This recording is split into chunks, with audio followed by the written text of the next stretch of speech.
કરે છે? હું ટેબલને ખેંચી રહી છું. એટલે તમે બંને બળ લગાડો છો? હા, અમે બે બળ લગાડીએ છીએ.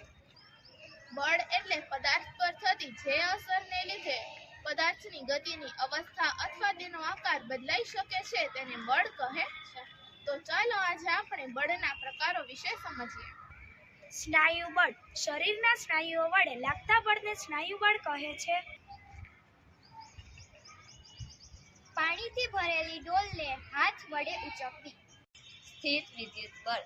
જે બળ વિદ્યુત ભારિત પદાર્થ અથવા વિદ્યુત ભારરહિત પદાર્થ પર લગાડવામાં આવે છે તેને સ્થિત વિદ્યુત બળ કહે છે. ફુગાને સીધી કાપડના ટુકડા સાથે ઘસીને તેને દિવાલ પર ચોંટાડવો. ઘર્ષણ બળ. જે બળ પદાર્થની ગતિની વિરોધ દિશામાં લાગતું હોય અને પદાર્થની ગતિનો વિરોધ કરતું હોય તેને ઘર્ષણ બળ કહે છે. પેનલ્ટી કિક મારતા ખેલાડીનો દડો રોકવો.